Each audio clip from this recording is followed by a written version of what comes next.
Hello YouTube, this is Morgan, Airspeed Prime Hero, with my next Avatar video, and as you can see here, this is going to be a opening for some packs of the Avatar, The Last Airbender or Legend of Aang, Master of Elements, Quickstrike trading card game. So this is obviously the game that came out back in 2005 or 2006, depending on what region you're in, and not a lot of people know about this game, because the cards obviously now being like more than 10 years old, are pretty difficult to get.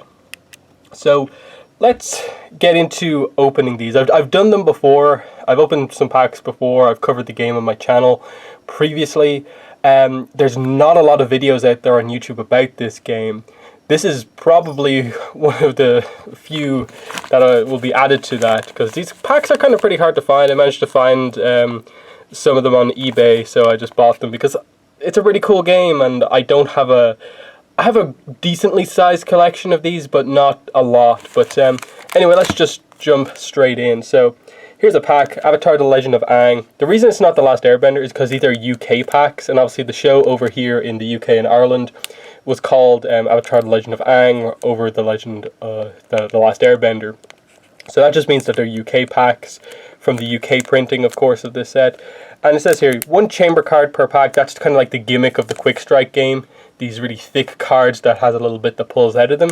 And then Quickstrike was a kind of card game system that had a lot of different franchises with it. I think there was like a Pirates of the Caribbean set or something like that, and other games as well. So we get, 10 cards per pack. And then on the ratios on the back here, you can see 10 cards per pack. The set overall includes 55 common cards, 55 uncommon cards, 55 rare cards, 10 Xenomentals, and 60 chamber cards.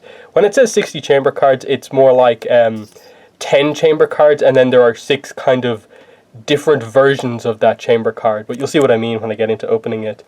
I think with the set ratio, the biggest thing is just 55 rares and then 55 commons. It means that actually completing this set is so difficult, because you know that means you would have at least had to have bought like 2 boxes to even get that many chamber cards to complete the set.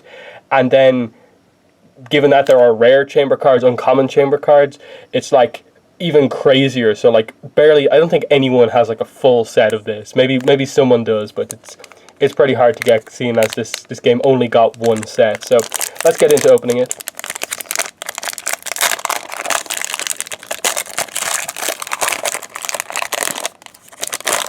Okay, so straight away we got the Aang chamber card, which we'll come back to just at the end. Okay, flip upside down. Okay, so we got Malu, who is one of the kind of TCG exclusive characters. Very, very interesting character. Another kind of character who escaped the Air Nomad genocide, and I think fits into canon for the most part. That's an uncommon. We got Commander Zhao, I think a new card I don't have, so that's interesting. Also an ally card.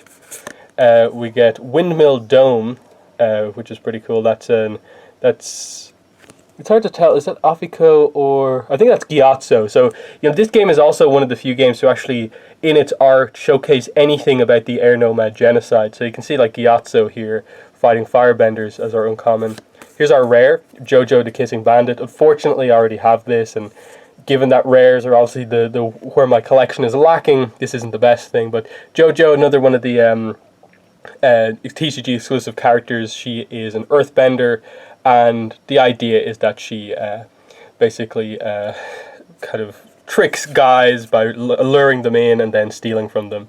Common card Sustenance, common Blazing Axe Kick. Actually needed this. It's the number 1 card in the set, so that's good. Zhao. We have Zhao's Guards here as a ally card. Boiling Point is the number 2 card, also a Zhao card, as you can see there. Roku's Guidance is an advantage card, which is like a one-time use thing. The idea is that the ally cards go in the side of each of the zones and have an effect on that zone. The strike cards, which are the blue ones, are the main ones that you use to play the game. They have like the attack and defense values, and then the advantage cards are just one use things that give you an immediate advantage. So that's that. And then the chamber card I got was obviously Aang, and the thing with these is like, look how thick that is compared to a normal card. It's pretty thick, and they're double-sided as well. So there's 2 different pieces of art. one is obviously more powerful than the other. And then the really unique thing about these is that it obviously pulls up open here, and there's a card on each side. So this one is Updraft, and then on the back it gives you the other one, and it tells you if it's a common. So this is an uncommon Aang chamber card, Vertigo Dash and Updraft. And the idea is that there's, I think, like 3 front kind of cards. There's like Updraft and there's another one, and you can have different kind of multiples. There's like a rare one on the back and so on. But anyway, that's the first pack. We still have a few more to go. 6 packs I have, so 5 more to go. Okay, so we got Kinto chamber card immediately. He's again another one of the characters. The idea is that he, in the off time up in the Northern Water Tribe, obviously while Katara's training and so on, they meet Kinto, who's just kind of like, somewhat rebellious. They meet him along the way in their journey. He's a somewhat rebellious waterbender, and he has the kind of unique power of, he kind of manipulates the water within people's stomachs to make them sick. So he's kind of a trickster character. But we'll cover the chamber card at the end. So our uncommon here, Granite Block. You can see he has Earth symbol. Burning Blade. I don't think I have this card, so that's cool. Stifling Breeze. Another kind of Monkiatsu one. And you can see the arrows here kind of highlighting that to some degree potentially the Yuyan archers had a notable impact perhaps in the battle against the airbenders, perhaps explaining why the Yuan archers had a pretty good matchup against Aang in the show. So there's actually some pretty cool like story lore to these cards, so that's pretty cool. I don't think I had that one either. My rare, as you can see here from the yellow text, is Falling Leaf Ambush, and it's a jet card. So pretty cool there. And again, like the flavor text on some of these cards, not all of the cards have flavor text, is pretty cool. Man, why don't we ever look up, and it's this guy called Mu-Ki Fire Nation Soldier. So we know that one of the Fire Nation soldiers that Jet took out was called Mu-Ki. That's just an interesting little thing. Kyoshi Pride, very cool. Frost Daggers, Snowball Smash, Pummel. That's probably one of the most generic, commons. It's just an attack. And then Howling Wind. So, pretty cool so far. And then, of course, Kinto. So there's the back of the card, and there's the kind of powerful. I think you start off with the weak side, and then throughout the game, when you activate the front side of the card, it flips over, so you get a more powerful effect later on. So that's Steam Blast, and then Splash Rocket, and it's a common chamber card. So that's Kinto there, and we move on. Excellent. So Malu. I don't actually have a chamber card for her, so this is definitely one of the main things I wanted in getting these packs was a chamber card for Malu. But again, we'll cover it at the end. So Stifling Breeze, we've already seen this. Frost Spear, Bubble Burst, kind of highlighting that they just have a brief kind of...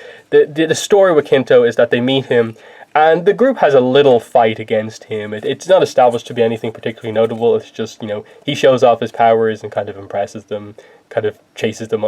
They end up chasing him off, I think. Our rare here is Bad Breath, and this is an Afiko card, and it has some pretty important flavor text here. History records that in the war's 5th year, Fire Lord Sozin had Afiko executed as a traitor. Because Afiko, of course, is probably the most important character introduced in this card game, as the guy who betrayed the air nomads, joined Sozin, and helped, in the early years of the war to attack the air nomads, and eventually was executed, clearly showing that he fought firebenders and was eventually captured, and he was executed then. Highway Robbery is a JoJo card. Evade, Incinerate, Monkiatsu, ally card, pretty cool. And then Sustenance is another very generic. I must have like 10, 15 copies of this card. But still, the important thing here was that we got a Malu chamber card. So there's the front of her. It's a pretty cool design as well. Female air nomad, very different kind of look. She obviously escapes the air temples with the help of her parents. She is unique in that she's one of the few air nomads who actually knows both of her parents. They helped her to escape, and she lived in the Earth Kingdom and eventually fought against the Fire Nation after initially kind of hiding for most of her kind of early years. But what we get here is Blustery Blast, And then on the back we get, okay, so it's an uncommon chamber card, Slingshot Stream. Pretty cool. It's a mainly defensive card, as you can see. That's the thing with the Air Nomads. They don't have very high attack, but they do have high defense. So very, very nice to have that. Pack number 4. And again, the big thing to look out for in this set, in terms of like good cards, are these Elementals, which are the only holo cards in the entire game, which is interesting. So we get another Aang chamber card. We'll just quickly cover this first. So again, it's the same art both sides. It's an uncommon one again, Taming the Unagi and Penguin Sledding. So you can see the difference immediately there between the two. Like, on the same side, it's Updraft and Penguin Sledding, and on the side that gives you the rarity, it's obviously uncommon Vertigo Dash and common Taming the Unagi. Of course, highlighting that all of this stuff is from Avatar Book 1. The game never really went into Book 2. There were some promotions with like restaurants like Burger King, I think, that where they gave out promo cards for getting, you know, the kids' meals. And there was, I believe, a Toph ally card and an Azula ally card, and maybe one or two other things that kind of referenced the seasons after that. But I don't think anything ever went as far as Book 3. It was only like very early Book 2 stuff. But anyway, Choking Sand, that's kind of like an Haru card. Zoom, that's a pretty cool land card. Graceful Leap, and that's another one that has pretty cool flavor text. Afiko led a corps of Fire Nation soldiers who hunted down the remaining airbenders. Really, this is the game that gives you all the context we know about the Air Nomad genocide. Channeling the Winds is our rare. I think that's a Gyatso card in this case. So that's cool. Momo, always cool. Kyoshi Pride, Highway Robbery, Pirate Captain, Incinerate. You know, it's when you have cards for like the Pirate Captain, you have cards for both of the Ganjin and the Zhang tribe leaders that, like, yeah, they're stretching it to fill in stuff for the first books. But again, it's a huge set. There's like 235 cards. Admittedly, there's a lot of duplicates with the chamber cards, but you know, there's over 150 individual cards in this set. So it is pretty crazy, the amount of stuff that they have to fill in. So we get an Iroh chamber card in this case. So there it is, really cool. Get to see him firebending. And then on the other side, of course, T. So the common side, the weaker side, is called Unchained, which is of course when he was fighting with the chain. And then we get the rare Iroh chamber card, as you can see here, and that is Rain of Fire. So it's a pretty cool look at him. It looks in a way, like from the back, to be a slightly younger Iroh. I wouldn't say massively, but just the idea that he's shooting fire up into the air and it comes down as a rain, that like potentially that's an attack he could be established to use at some point. Really cool. I don't have this card. I'm very happy to get this one. Canyon Guide from the Great Divide. So there's a good few Great Divide cards, which is pretty interesting. But yeah, Canyon Guide, ally card, Earth Bridge, Churning Stomachs. That's of course Kinto's special ability. One of Kinto's favorite pranks is to slosh his victim's insides. That's what the flavor text says. Oh cool, Katara as our rare. This is definitely one of the ones I was looking for. It's a rare ally card, and it's the main Katara card. She does get chamber cards as well, so you can get a Katara chamber card, but this is her ally card. Pummel, Dancing Mists, Snapped Off, Dust Storm, and Downdraft. So that was a pretty cool pack. And our last pack is here.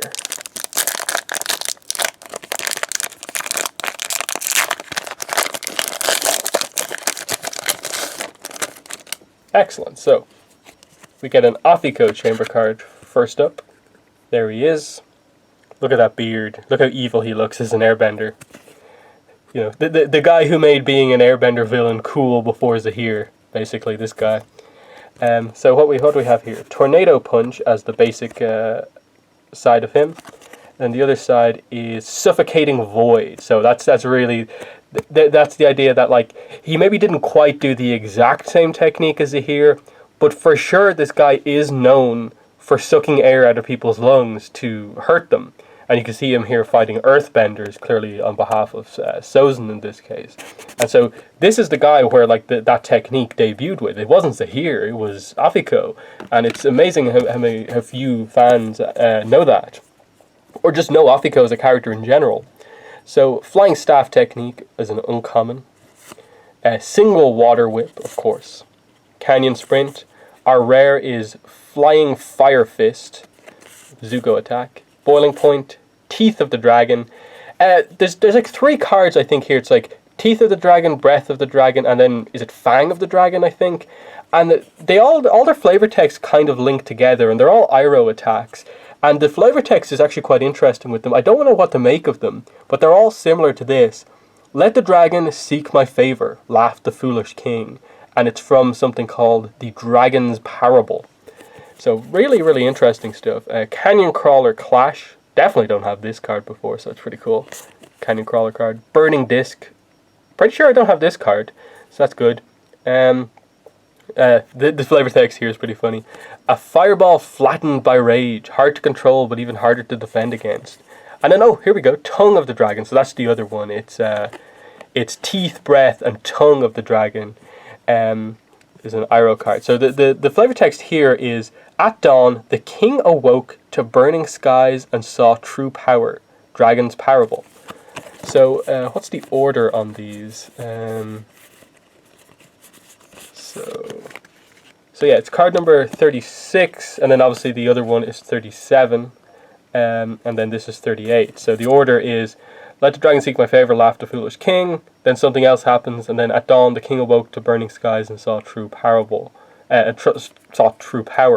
So, you know, really interesting stuff there, for sure.